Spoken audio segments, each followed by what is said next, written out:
ဒီဗီဒီယိုလေးကတော့မြန်မာတက္ကရာ1388မှာမြန်မာနှစ်သက်ကူးမှာတနင်္လာသားသမီးများအတွက်ကျွန်တော်ကတဲတော်ပိုင်းလားဆိုတော့တဲတော်နဲ့တနစ်တာ general reading လေးကြည့်ပေးလိုက်ပါတနင်္လာသားသမီးတွေဟာမိမိမျော်လင့်ဆောင်စားနေတဲ့အခွင့်အရေးတွေဒီနှစ်မှာရရှိပါမယ်စိတ်ရှည်ဖို့တော့လိုပါတယ်နှစ်ကြိမ်နှစ်ခါရရှိမှာဖြစ်ပါတယ်အဓိကအလောက်ကန်အခွင့်အလမ်းများရရှိဖို့ရှိနေပါတယ်အလောက်ကန်မှာဆိုရင်မိမိရဲ့ပညာအတွေ့အကြုံနဲ့ပြတ်သားတဲ့ထက်မြက်တဲ့ဆုံးဖြတ်ချက်တွေကြောင့်အောင်မြင်မှုရရှိမဲ့နမိတ်လက္ခဏာဖြစ်ပါတယ်မိမိအတွေ့အကြုံတွေကိုဂျာနယ်ရေးခြင်းဖြင့်လည်းပို့ပြီးတော့အထောက်အကူပြုပါတယ်ဒါကြောင့်စီးပွားရေးအလောက်ကန်ကတနင်္လာသားသမီးတွေကိုဒီနှစ်မှာမိမိစောင့်မျှော်နေတဲ့အခွင့်အလမ်းများရရှိပြီးတော့နှစ်ကြိမ်နှစ်ခါကံတရားကအခွင့်အရေးရရှိပြီးအောင်ပွဲခံရမယ့်နမိတ်လက္ခဏာဖြစ်နေပါတယ်ဒါပေမဲ့အရှိမပြောခဲ့သလိုပဲမိမိရဲ့ပညာအရေးအချင်းအတွေ့အကြုံတွေကြောင့်ပြတ်သားတဲ့ဆုံးဖြတ်ချက်တွေ idea တွေရဲ့အထောက်ပံ့တွေကြောင့်အောင်မြင်မှုရရှိမယ်လို့အဖြေရရှိနေတာဖြစ်ပါတယ်ငွေချင်းမှာတော့မိမိအတွက်လိုအပ်နေတာထက်သူတစ်ပါးအထင်ကြီးမှုရအောင်လုပ်ကင်မိလို့ငွေကုန်ကြေးကြများတတ်တယ်ဆိုတဲ့နမိတ်လက္ခဏာတွေ့မြင်နေရပါတယ်ဥပမာလိုအပ်တာကတစ်ထပ်အိမ်ဟိုလူကြံပေးဒီလူကြံပေးနဲ့လူမြင်ကောင်းအောင်ဆိုပြီးတော့လှုပ်လိုက်တာစောက်လိုက်တာကနှစ်ထပ်သုံးထပ်ဖြစ်သွားပြီးတော့ငွေကုန်ကြေးကြများတတ်တယ်ဆိုတဲ့သဘောမျိုးလေးတွေဖြစ်ပါတယ်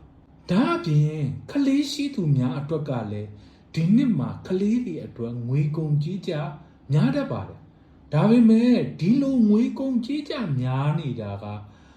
ငွေထပ်ပေါက်များနေပေမဲ့တနင်္လာသားသမီးတွေအတွက်ထူးထူးခြားခြားငွေကံကတော့ကောင်းနေတဲ့ငွေကံပွင့်နေတဲ့နှစ်တစ်နေ့ဖြစ်ပါတယ်အိမ်တော်ကြီးအချစ်ရေးနဲ့ပတ်သက်ရင်တော့မကြာခဏစကားများရတာလေးတွေရှိပေမဲ့အစဉ်ပြေစေဖို့လမ်းစာတွေရရှိမဲ့နှစ်တစ်နေ့ဖြစ်ပါတယ်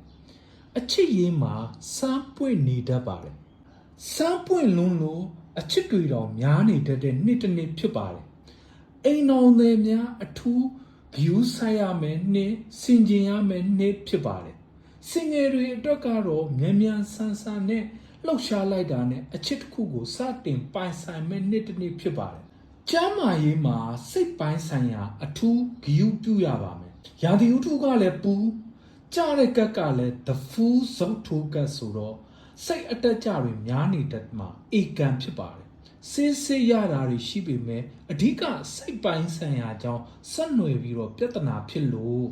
စိတ်ငြိမ်းချမ်းအောင်မိမိကိုးကွယ်တဲ့ဘာသာတရားကိုလုပ်ပေးခြင်းပရိစိတ်ပေးခြင်းတရားထိုင်ပေးခြင်းဖြင့်တိတိတာတာတက်တာစေပါမယ်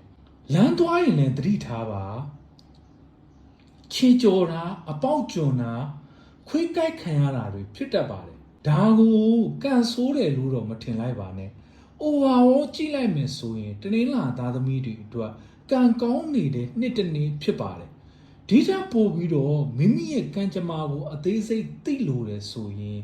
ကျွန်တော်ကတဲရောနဲ့လီနော်မန်ကတ်လေးတွေနဲ့အသေးစိတ်တွက်ချက်ပြီးတော့ဆွေးနွေးအဖြေထုတ်ပေးတာမို့တဦးကို2900ကျပ်ဖြင့်ကွန်စော်ရီယူလို့ရပါတယ်